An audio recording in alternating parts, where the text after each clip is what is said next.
ഇപ്രാവശ്യത്തെ world cup 6 billion ആൾക്കാർ കാണുമെന്നാണ് പറയുന്നത്. അതുകൊണ്ട് തന്നെ ഇപ്രാവശ്യത്തെ വേൾഡ് കപ്പിനെ കുറിച്ച് നിങ്ങൾ അറിയേണ്ട കുറച്ച് കാര്യങ്ങൾ ഞാൻ പറഞ്ഞത്. ഇപ്രാവശ്യത്തെ വേൾഡ് കപ്പ് നടക്കുന്നത് 16 നോർത്ത് അമേരിക്കൻ സിറ്റീസിലാണ് നടക്കുന്നത്. ജൂൺ 11 മെക്സിക്കൻ സിറ്റിയിൽ നിന്നും ജൂലൈ 20 ന്യൂജേഴ്സിയിലാണ് അവസാനിക്കുന്നത്.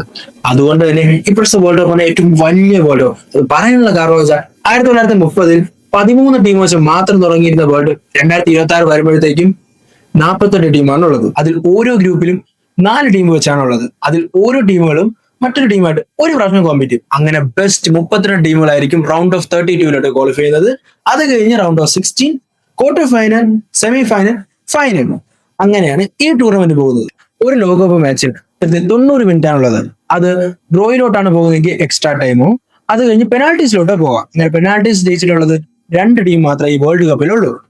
സോ ഈ വേൾഡ് കപ്പ് ഭയങ്കര എക്സൈറ്റിങ്ങും ഭയങ്കര ത്രില്ലിംഗ് ആയിട്ടുള്ള വേൾഡ് കപ്പും ആയിരിക്കും. സോ നിങ്ങൾക്ക് ഇഷ്ടപ്പെട്ട ടീം ഏതാണെന്ന് കമന്റ് ബോക്സിൽ അറിയിക്കുക. നിങ്ങൾക്ക് ഈ വീഡിയോസ് ഇഷ്ടപ്പെടുകയാണെങ്കിൽ ഒന്ന് ഫോളോ ചെയ്യുക, കൂടെ കൂടുക.